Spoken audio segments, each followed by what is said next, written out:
اللهم إنك عفو تحب العفو فاعف عنا. اللهم إنك عفو كريم تحب العفو فاعف عنا. میرے دوستو، فلسطین وہ زمین ہے جس کو ہزاروں انبیاء کی قدم بوسی کا شرف حاصل ہے۔ فلسطین وہ زمین ہے جس کو اللہ رب العزت نے رسول اقدس صلی اللہ علیہ وآلہ وسلم کی قدم بوسی کا یہ شرف دیا ہے کہ حضور پاک صلی اللہ علیہ وسلم نے فلسطین میں پہنچ کے انبیاء کرام کی امامت کی ہے۔ میرے دوستوں، میں ایک بات آپ کی خدمت میں سمجھانے کے لیے کہہ رہا ہو، یہ بات یاد رکھیں، آج دنیا چاہے جتنا آنکھیں چھپا لے، لیکن جسے مردانگی کہتے ہیں، جسے قوت کہتے ہیں، جسے ہمت، طاقت و سکت کہتے ہیں، یہ فلسطین میں پائی جاتی ہے۔ اس پر دوسری رائے نہیں ہے۔ میں سمجھانے کے لیے کہتا ہوں، ہر چیز کو چائنا بنا سکتا ہے، لیکن مردانگی جہاں پائی جاتی ہے وہ ارض فلسطین ہے۔ فلسطین کی سرزمین کا چھوٹا چھوٹا بچہ بھی اسرائیلیوں کو غاصب سمجھتا ہے۔ اور میرے دوستوں، میں ایک بات کہتا ہوں، آج ایک مصیبت ہمارے گلے میں پڑ گئی ہے۔ اسلام کا ایک ہی رخ دکھایا جا رہا ہے، وہ کہتے ہیں کہ اسلام صرف امن کا درس دیتا ہے۔ بھائی، آج فلسطین کی دیواریں پوچھتی ہیں، مسجد اقصی کی در و دیوار اور گونج پوچھتی ہے۔ کوئی آیا عمر ابن خطاب، کوئی آیا صلاح الدین ایوبی، تو جواب میں کہا جاتا ہے اسلام صرف امن کا درس دیتا ہے۔ جی نہیں، اسلام امن کا درس ضرور دیتا ہے، لیکن ظالم کا ہاتھ روکنا، مظلوم کی داد رسی کرنا، اور اہل اسلام اپنے شعار کی تحفظ کے لیے نکلنے کا درس بھی اسلام دیتا ہے۔ اور اس کے ساتھ میں اس بات کہنا ضروری سمجھتا ہوں، مسلمانوں، ہمارے اوپر لازم ہے ہم اخلاقی طور پہ ان کی مدد کریں، مالی طور پہ ان کی مدد کریں، اور عملی طور پہ ان کی مدد کریں۔ اور یہ جو لوگ کہتے ہیں کہ ہم صرف مذمتیں کرتے ہیں، سنو مذمتوں والوں، مذمتیں ہم جیسے بے اختیاروں کے لیے رکھ دو۔ تمہارے ہاتھ میں اختیار ہے، صاحب اختیار بھی مذمت کی بات کرے۔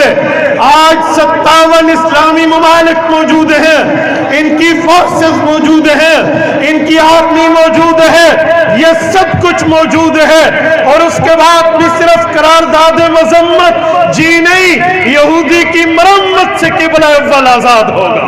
یہ بات یاد رکھیں، صرف مذمت تک بات نہیں بنے گی۔ اور میں ایک بات کہتا ہوں مسلمانوں، اگر ہم بیت المقدس نہ بچا سکے، کل وہ وقت آئے گا پھر بیت اللہ پر بات آ جائے گی، پھر روضہ اقدس پر بات آ جائے گی، لیکن ہمیں آگے نکلنا ہوگا، آگے نکل کے مزید ان کی مدد کرنی ہوگی۔ اور میں آج کے اجتماع کی وساطت سے ایک ذمہ دار کے طور پہ یہ مطالبہ رکھتا ہوں کہ ہماری فورس جیسے کعبۃ اللہ کے تحفظ کے لیے اپنی ریجمنٹ بنا کے وہاں گروپ بھیج سکتی ہے، تو ایک گروپ باقاعدہ مسجد اقصی کے تحفظ کے لیے بھیجا جائے۔ آپ تائید کرتے ہیں مسجد اقصی کے تحفظ کے لیے بھیجا جائے یا نہیں؟ مستقل طور پہ بھیجا جائے۔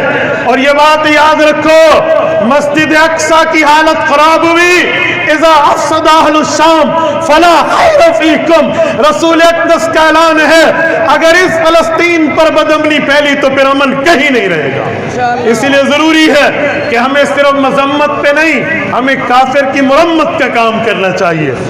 اور میں ایک بات مزید سمجھانے کے لیے کہتا ہوں، آج وہاں ظلم یہ ہے، ایک بھائی اپنی اولاد کو دوسرے بھائی کے گھر چھوڑ کے آتا ہے، اور اس بھائی کی اولاد کو اپنے گھر لے کے آتا ہے کہ اگر بمبارمنٹ وہاں ہوگی تو میرے بھائی کی نسل بچے گی، اور اگر بمبارمنٹ یہیں ہوگی تو میری نسل وہاں بچ جائے گی۔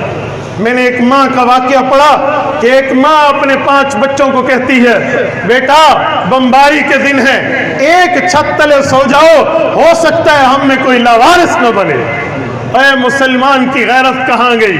اسلامی حکمرانوں کی غیرت کہاں گئی؟ عرب کا جذبہ جہاد کہاں گیا؟ سورت نمبر 4 سورت نساء آیت نمبر 75 بتاتی ہے وَمَا لَكُمْ لَا تُقَاتِلُونَ فِي سَبِيلِ اللَّهِ وَالْمُسْتَضْعَفِينَ مِنَ الرِّجَالِ وَالنِّسَاءِ وَالْوِلْدَانِ۔ قرآن کریم کہتے ہیں مسلمانوں، جو غریب، جو مظلوم، جو ضعیف مرد، عورتیں، بچے، بوڑھے ہیں، ان کے لیے میدان جہاد میں کیوں نہیں نکلتے؟ اور حضرت عبداللہ ابن عمر رضی اللہ عنہما کی روایت ہے، یہ ابن ماجہ میں موجود ہے۔ حضرت ابن عمر فرماتے ہیں رأیت رسول اللہ یطوف بالکعبہ، میں نے اللہ کے رسول صلی اللہ علیہ وسلم کو دیکھا، وہ کعبۃ اللہ کا طواف کر رہے تھے، اور کعبۃ اللہ کو دیکھ کر کہا یا بیت اللہ ما اطیبک واطیب ریحک ما اعظمک واعظم حرمتک لحرمت دم المؤمن اعظم عند اللہ من۔ کعبہ تیری عظمت اپنی جگہ، کعبہ تیرا احترام اپنی جگہ، کعبہ تیرا مقام اپنی جگہ، لیکن ایک مسلمان کی خون کی قیمت اللہ کے ہاں تیرے در و داوار سے زیادہ اہمیت رکھتی ہے۔ تو ہمیں اس کے لیے نکلنا چاہیے۔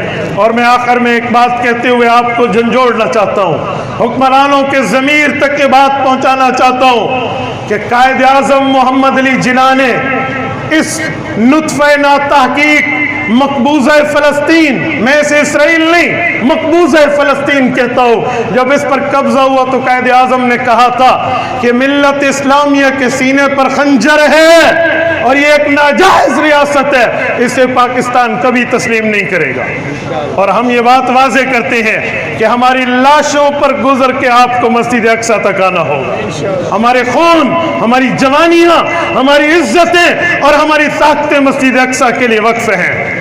اور آخری بات کر رہا ہوں، میں نے اس دن دیکھا پلے کارڈ ایک یہودی نے اٹھایا ہوا ہے اور وہ اس پہ لکھ کے مسلمانوں کو میسج دیتا ہے کہ your Khyber is last chance, Khyber was your last chance. مسلمانوں، جنگ خیبر تمہارا آخری چانس تھا۔ میں نے کہا اے son of Jews this is your big mistake, اے یہودی کی اولاد یہ تیری بھول ہے۔ We are allowed chances right now، ہم بہت زیادہ چانسز رکھتے ہیں، خیبر نہیں، ہم پلیس آف لد پر حضرت عیسیٰ کی قیادت میں دجال کا قتل کریں گے۔ ہم اسرائیل میں غرقد درخت پر مسلمان نے یہودی کو پکڑنا ہے جب درخت بھی اسے وہاں پر پناہ نہیں دے گا۔ تجھے کس نے کہا؟ اسرائیل کے بربادی تک، اسرائیل کے بربادی تک، فلسطین زندہ باد۔ یہ تمہیں کس نے کہا ہے لاسٹ چانس ہے؟ ہمارے پاس بہت سے چانسز ہیں، ہمارے پاس حضرت عیسیٰ نے بھی آنا ہے، امام مہدی نے بھی آنا ہے۔ سٹی آف دا اسرائیل لد کے دروازے پر رسول اللہ نے فرمایا جب دجال بھاگ رہا ہوگا تو اس وقت حضرت عیسیٰ لد کے دروازے پہ اسے قتل کریں گے۔ یقتل علی باب لد، لد شہر کا دروازہ پرانے زمانے میں فصیلیں ہوتی تھی، آج کل شہر کا دروازہ ایئرپورٹ ہے۔ ہو سکتا ہے یہ دجال بھاگ رہا ہو، ایئرپورٹ سے نکلنا چاہتا ہو اور حضرت عیسیٰ اس کی گردن دبوچ لیں۔ اس لیے ہمارے خون میں کل تک بھی تمہارے خلاف یہ بات موجود تھی اور ہماری نسلوں میں بھی یہ ترتیب موجود رہے گی۔ اللہ آپ کو رحم صراط مستقیم عطا فرمائے۔ وآخر دعوانا الحمدللہ رب العالمین۔